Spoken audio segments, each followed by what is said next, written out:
Hey, good morning to everybody. Happy Saturday. It's Daryl here. It is bright and freaking early, man. It's 3 a.m. here in Connecticut on the East Coast.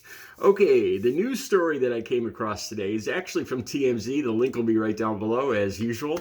And it's actually about Taylor Swift. Now, I'm a 58-year-old guy. I don't know a whole lot about, I don't know, I really don't know any Taylor Swift songs, maybe one or two.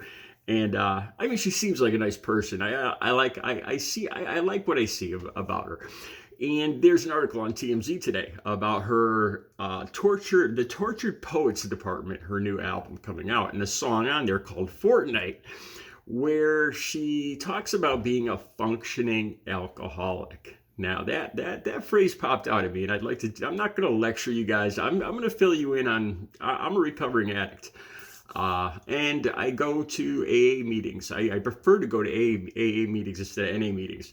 Um, I was using heroin, crack cocaine, pills, Oxycontin, everything for 2 decades. Every day, I was a full-blown crackhead junkie.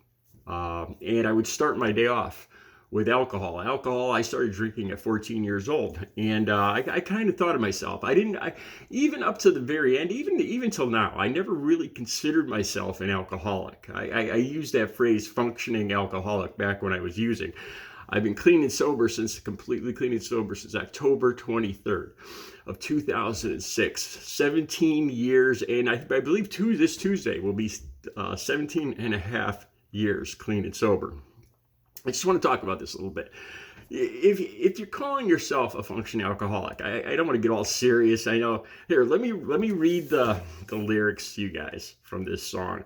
And like I said, it's a news article down below from TMZ questioning, because apparently she questioning if she's drinking more than, if she knows she's drinking a little too much, if she's suggesting that she has a problem, because I guess on the Eras tour, she stopped drinking supposedly, and now that she's hanging out with her boyfriend Travis, and like at the Super Bowl and down in the Bahamas and all this other stuff, she's always got a drink in her hand. And here's what the article says down below. This is the lyrics from Fortnight. Taylor sings, "I was supposed to be sent away." Now, I know something about being sent away. I was in rehabs and detoxes over 13 times before it finally took 13 trips to lockdown facilities, over 13 times. So I know a little something about being sent away. But they forgot to come and get me. I was a functioning alcoholic till nobody noticed my new aesthetic. All of this, all of this to say, I hope you're okay, but you're the reason, and no one here's to blame. But what about your quiet treason? So like I said, the phrase "functioning alcoholic" kind of popped out at me, because it's really bull. It really is. Alcohol. I'm gonna try not to get too serious on you here, but alcohol is a progressive disease. It flat out, that's what it is. It's like saying you're a functioning cancer. I hate to say this. My father passed away. A lot of my people in my family passed away from cancer, from malignant cancer. But it's like saying you're a functioning person with malignant cancer. You know, it means you have a disease that's killing you. That's basically what you're saying, and it's going to progress till it finishes you off. That's basically what you're saying when you're saying you're a functioning alcoholic. let me start at the very beginning here. I remember I look back, and it kind of makes a little sense. I used to look at like TV, the people on TV, like the old show Taxi, the sitcom. Reverend Jim, he was like this dude that was totally out of it. Used drugs in the 70s, a hippie and everything, and he was totally everybody liked him. He was good natured, but he was made no sense, and he was like somewhat of an idiot savant. And this guy was my hero. Or Dr. Johnny Fever from WKRP. Another guy just kind of going through life in a haze. The drunk from Andy Griffith, the Andy Griffith show, or the drunk that was always, I forgot what his name was. He was always getting locked up, and he's like a good-natured, happy guy. And I honestly, looking back, I didn't realize it at the time, but looking back, I think I admired these guys because I felt like nothing could touch them. Everybody kind of liked them. They were easy come, easy go. I remember that phrase from the Bohemian Rhapsody song.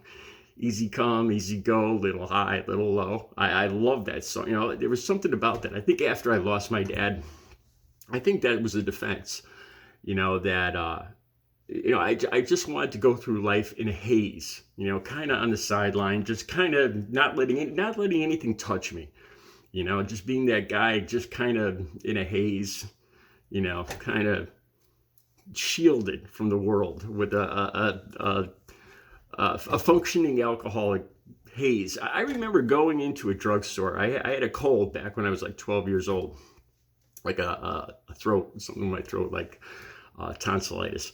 And, I remember my mom, this is like 40 years ago. And I remember my mom saying back when she was a kid, their mother used to give her a shot of whiskey or something like that, back in the old days. So we went to a drugstore and we're shopping. And this is the days before CVS. This is like an actual drugstore, and they had liquor there. And I actually went. I was like 11, 12 years old. I went and got a half pint of I think it was cherry brandy. And I was like, Mom, here, can we get this for my throat? I really wanted that. There was something I really wanted to get a buzz. I still remember that. Even before I had never even drank yet. And I wanted, she got all upset. It's like, what are you talking about? She got all embarrassed. She put it back on the shelf, like looked to make sure nobody was looking. And I hadn't even drank yet. And I still remember this. Even when I was drinking and using, I still don't consider that I had a problem. I wasn't an alcoholic. But I had to admit that alcohol it always was how I started my day. That's what I had for breakfast. That's what I would go every single day before I'd have to wait. I'd wake up. I'd start to get sick from heroin withdrawals immediately. And the package store would open up at about 8 o'clock. And I would have to find change or returnables or beg money, literally beg money on the street. I would stand at a gas station and ask for quarters or dimes and say, my car ran out of gas and I'm trying to get to work. Seriously, that's the level I had sunk to. And every single day I would go to the package store and I would get like either a couple little shots of Jägermeister or a half pint. And that would kind of just steel my nerves against the sickness. And I would go about, it would be, the whole day would be getting money and drugs. And that's how I lived 2 decades of my life like that. Now, since I've been clean and sober, I look back at, I used to think alcohol was back when I was in my 20s, before the drugs really got debilitating. I'd use Coke like every weekend. I'd smoke some crack on the weekend, stuff like that back in the 80s. And I couldn't imagine not using alcohol. I thought, it's helping me. I'd have to get alcohol before I went on vacation, before I went out with my friends, before I went out with a girl. Up until I was 40 years old, I had never gone on a date. I had never been intimate with a woman straight. I realized that when I was 40 years old, when I got clean and sober. I had never been intimate. Even going back to when I was 15 years old, I would go into a package store to get some booze to go hang out with my girlfriend. And it scared the hell out of me. And I used to think that I needed it, I thought that it added to it made me loose. It made me loosen up. I deserved it. But once I got clean and sober, I realized, it was an added weight. The money, the hangover, like I would drink one day and the next day I would spend recuperating. So 50% of my time was wasted, literally. Because I would spend the next day, I wouldn't want to see anybody and I'd be recuperating unless I drank more the next day. And the money and everything. And once I got clean and sober and I got in a relationship about 7 years after being clean and sober, I was dating a girl, Audrey, who she was more of an alcoholic. So we until she passed away 3 years ago from COVID.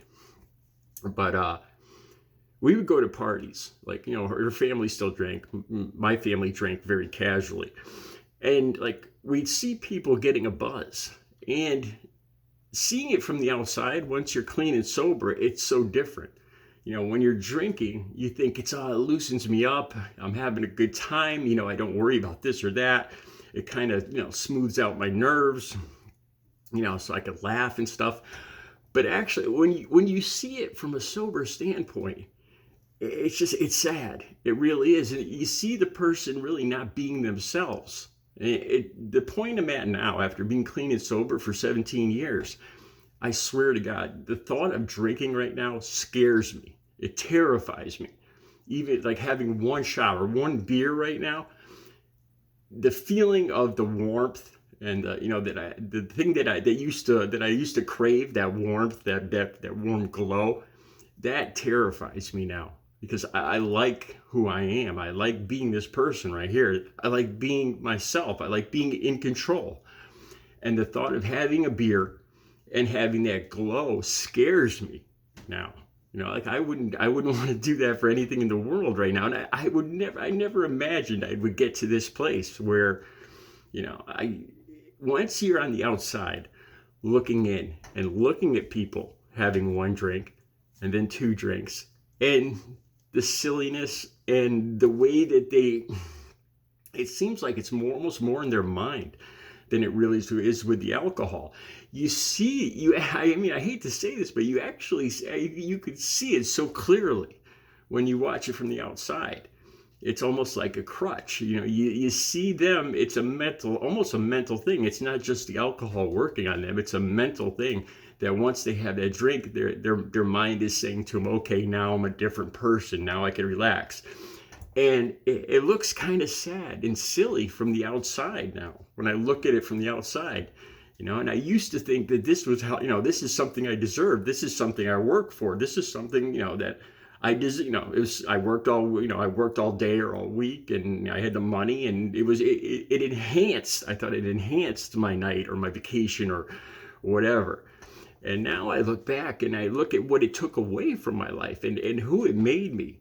And I wouldn't drink for anything in the world. So when people say that they're a functioning alcoholic, in my opinion, there really is no such thing as a functioning alcoholic. It's just different degrees of that disease, a terminal disease.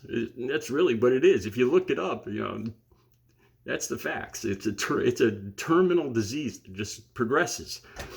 So when you say you're a functioning alcoholic, you're basically saying alcohol is killing me, and I'm okay with that. It's making me what you believe. I hate to say this, but you believe it's making you happy. But once you stop drinking, you realize it wasn't making you happy. I hate to say this, but it's a crutch. It really is.